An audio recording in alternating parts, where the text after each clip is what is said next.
أعوذ بالله من الشيطان الرجيم. بسم الله الرحمن الرحيم. للذين يؤلون من نسائهم تربص 4 أشهر فإن فاءوا فإن الله غفور رحيم. For those who swear not to have sexual relations with their wives is a waiting time of 4 months.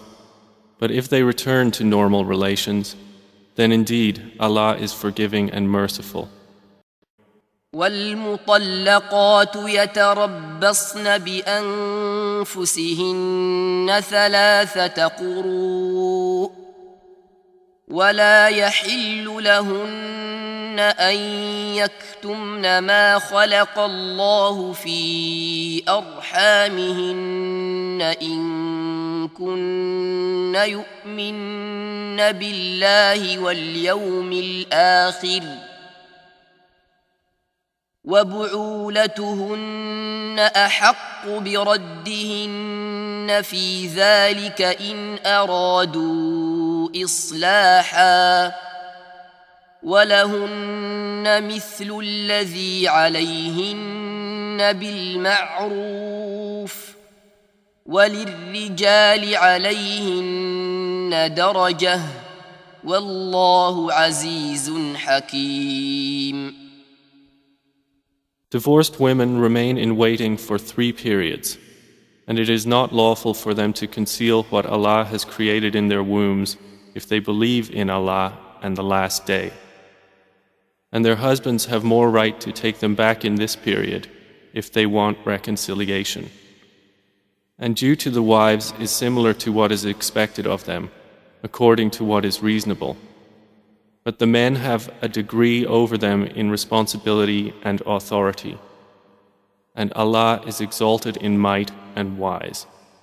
الطلاق مرتان فإمساك بمعروف أو تسريح بإحسان ولا يحل لكم أن تأخذوا مما آتيتموهن شيئا إلا أن يخافا ألا يقيما حدود الله فإن خفتم ألا يقيما حدود الله فلا جناح عليهما فيما افتدت به تلك حدود الله فلا تعتدوها ومن يتعد حدود الله فأولئك هم الظالمون. Divorce is twice. Then, either keep her in a reasonable manner or release her with good treatment. And it is not lawful for you to take what you have given them unless both fear that they will not be able to keep within the limits of Allah. But if you fear that they will not keep within the limits of Allah, then there is no blame upon either of them concerning that by which she ransoms herself. These are the limits of Allah, so do not transgress them. And whoever transgresses the limits of Allah, it is those who are the wrongdoers. وَإِذَا طَلَّقْتُمُ النِّسَاءَ فَبَلَغْنَ أَجَلَهُنَّ فَأَمْسِكُوهُنَّ بِمَعْرُوفٍ أَوْ سَرِّحُوهُنَّ بِمَعْرُوفٍ وَلَا تُمْسِكُوهُنَّ ضِرَارًا لِتَعْتَدُوا ومن يفعل ذلك فقد ظلم نفسه ولا تتخذوا آيات الله هزوا واذكروا نعمة الله عليكم وما أنزل عليكم من الكتاب والحكمة يعظكم به واتقوا الله واعلموا إن الله بكل شيء عليم. And when you divorce women and they have nearly fulfilled their term, either retain them according to reasonable terms or release them according to reasonable terms, and do not keep them intending harm to transgress against them. And whoever does that has certainly wronged himself. And do not take the verses of Allah in jest, and remember the favor of Allah upon you and what has been revealed to you of the book and wisdom by which He instructs you. And fear Allah, and know that Allah is knowing of all things.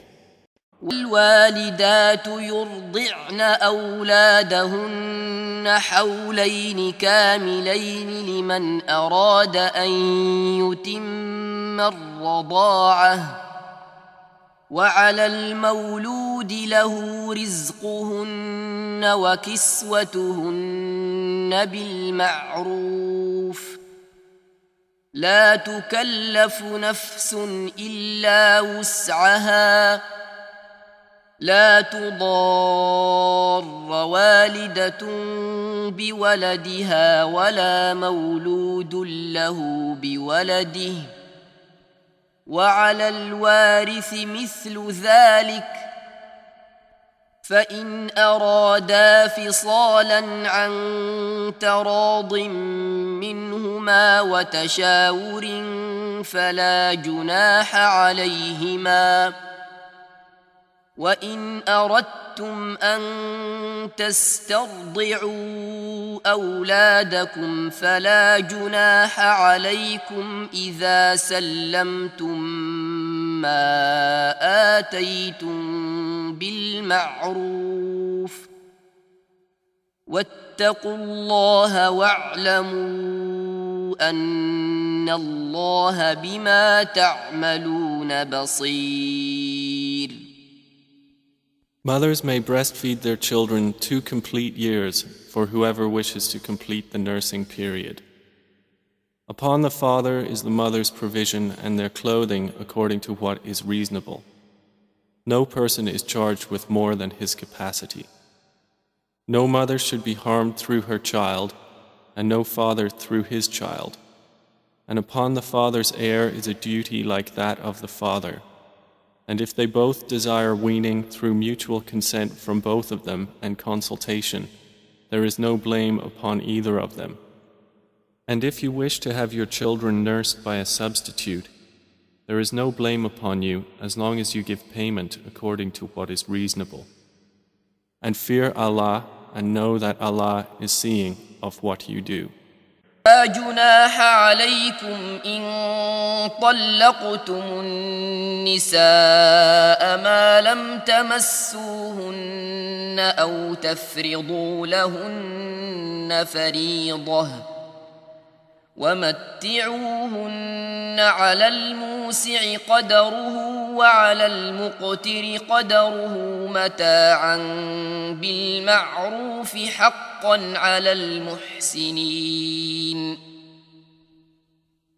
There is no blame upon you if you divorce women you have not touched or specified for them an obligation, but give them a gift of compensation, the wealthy according to his capability and the poor according to his capability, a provision according to what is reasonable, a duty upon the doers of good. إن طلقتموهن من قبل أن تمسوهن وقد فرضتم لهن فريضة فنصف ما فرضتم إلا أن يعفون أو يعفو الذي بيده عقدة النكاح وأن تعفوا أقرب للتقوى ولا تنسوا الفضل بينكم إن الله بما تعملون بصير. And if you divorce them before you have touched them, and you have already specified for them an obligation, then give half of what you specified, unless they forego the right or the one in whose hand is the marriage contract forgoes it. And to forgo it is nearer to righteousness. And do not forget graciousness between you. Indeed, Allah, of whatever you do, is seeing. وللمطلقات متاع بالمعروف حقا على المتقين. And for divorced women is a provision according to what is acceptable, a duty upon the righteous. يا أيها الذين آمنوا لا يحل لكم أن ترثوا النساء كرها ولا تعضلوهن لتذهبوا ببعض ما آتيتموهن إلا أن يأتين بفاحشة مبينة وعاشروهن بالمعروف فإن كرهتموهن فعسى أن تكرهوا شيئا ويجعل الله فيه خيرا كثيرا. O you who have believed, it is not lawful for you to inherit women by compulsion, and do not make difficulties for them in order to take back part of what you gave them, unless they commit a clear immorality. And live with them in kindness. For if you dislike them, perhaps you dislike a thing, and Allah makes therein much good. وَإِنْ أَرَدْتُمُ اسْتِبْدَالَ زَوْجٍ مَكَانَ زَوْجٍ وَآتَيْتُمْ إِحْدَاهُنَّ قِنطَارًا فَلَا تَأْخُذُوا مِنْهُ شَيْئًا أَتَأْخُذُونَهُ بُهْتَانًا وَإِثْمًا مُبِينًا. But if you want to replace one wife with another, and you have given one of them a great amount in gifts, do not take back from it anything. Would you take it in injustice and manifest sin? وَإِنْ خِفْتُمْ شِقَاقَ بَيْنِهِمَا فابعثوا حكما من أهله وحكما من أهلها إن يريدا إصلاحا يوفق الله بينهما إن الله كان عليما خبيرا. And if you fear dissension between the two, send an arbitrator from his people and an arbitrator from her people. If they both desire reconciliation, Allah will cause it between them. Indeed, Allah is ever knowing and acquainted with all things. إن امرأة خافت من بعلها نشوزا أو إعراضا فلا جناح عليهما أن يصلحا بينهما صلحا والصلح خير وأحضرت الأنفس الشح وإن تحسنوا وتتقوا فإن الله كان بما تعملون خبيرا. And if a woman fears from her husband contempt or evasion, there is no sin upon them if they make terms of settlement between them, and settlement is best. And present in human souls is stinginess. But if you do good and fear Allah, then indeed Allah is ever with what you do acquainted. وَإِن يَتَفَرَّقَا يُغْنِ اللَّهُ كُلًّا مِّن سَعَتِهِ وَكَانَ اللَّهُ وَاسِعًا حَكِيمًا. But if they separate by divorce, Allah will enrich each of them from His abundance, and ever is Allah encompassing and wise. يا أيها الذين آمنوا إذا نكحتم المؤمنات ثم طلقتموهن من قبل أن تمسوهن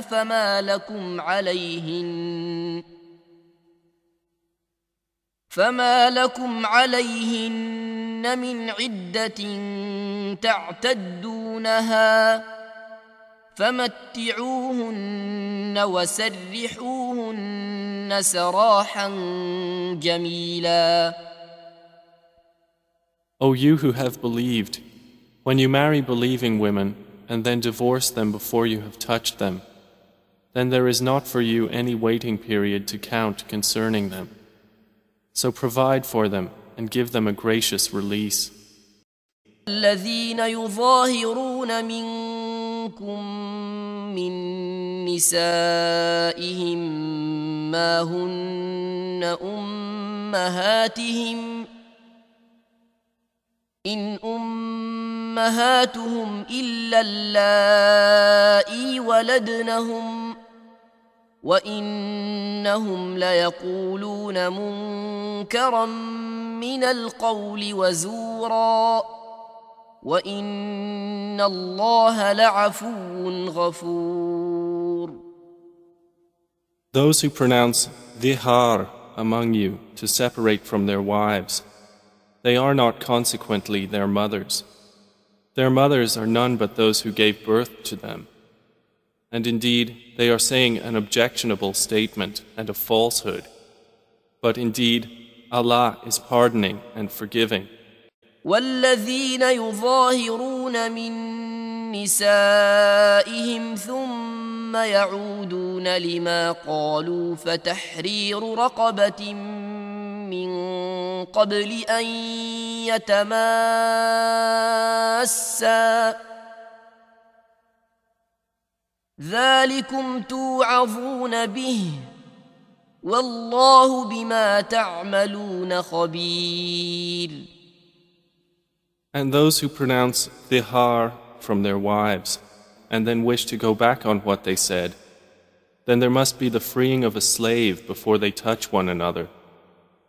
That is what you are admonished thereby, and Allah is acquainted with what you do. فمن لم يجد فصيام شهرين متتابعين من قبل أن يتماسا فمن لم يستطع فإطعام 60 مسكينا ذلك لتؤمنوا بالله ورسوله وتلك حدود الله وَلِلْكَافِرِينَ عَذَابٌ أَلِيمٌ. And he who does not find a slave, then a fast for 2 months consecutively before they touch one another. And he who is unable, then the feeding of 60 poor persons.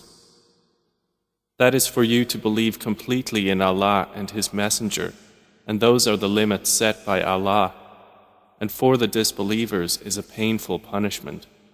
يا أيها النبي إذا طلقتم النساء فطلقوهن لعدتهن وأحصوا العدة واتقوا الله ربكم لا تخرجوهن من بيوتهن ولا يخرجن إلا أن يأتين بفاحشة مبينة وتلك حدود الله ومن يتعد حدود الله فقد ظلم نفسه لا تدري لعل الله يحدث بعد ذلك أمرا.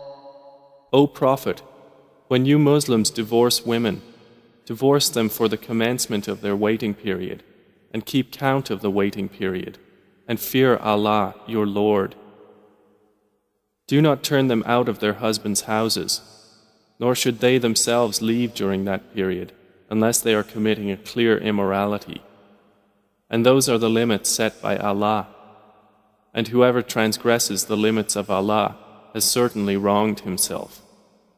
You know not, perhaps Allah will bring about after that a different matter.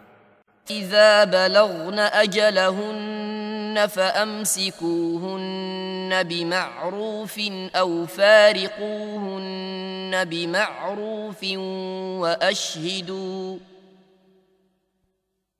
وأشهدوا ذوي عدل منكم وأقيموا الشهادة لله ذلكم يوعظ به من كان يؤمن بالله واليوم الآخر ومن يتق الله يجعل له مخرجا. And when they have nearly fulfilled their term, either retain them according to reasonable terms or part with them according to reasonable terms, and bring to witness 2 just men from among you, and establish the testimony for the acceptance of Allah. That is instructed to whoever should believe in Allah and the last day, and whoever fears Allah, He will make for him a way out. اللائي يئسن من المحيض من نسائكم إن ارتبتم فعدتهن 3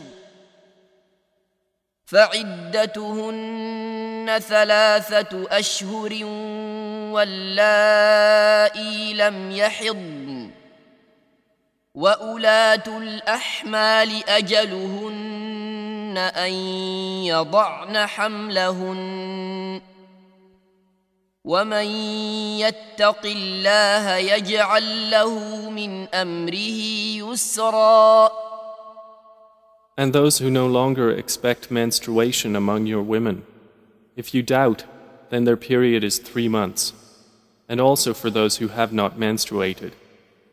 And for those who are pregnant, their term is until they give birth.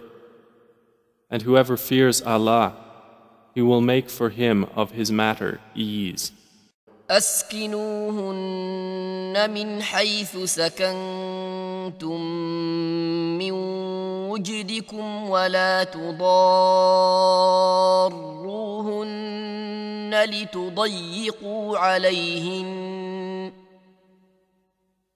وإن كن أولات حمل فأنفقوا عليهن حتى يضعن حملهن فإن أرضعن لكم فآتوهن أجورهن وأتمروا بينكم بمعروف. Lodge them in a section of where you dwell out of your means, and do not harm them in order to oppress them. And if they should be pregnant, then spend on them until they give birth. And if they breastfeed for you, then give them their payment and confer among yourselves in the acceptable way. But if you are in discord, then there may breastfeed for the father another woman.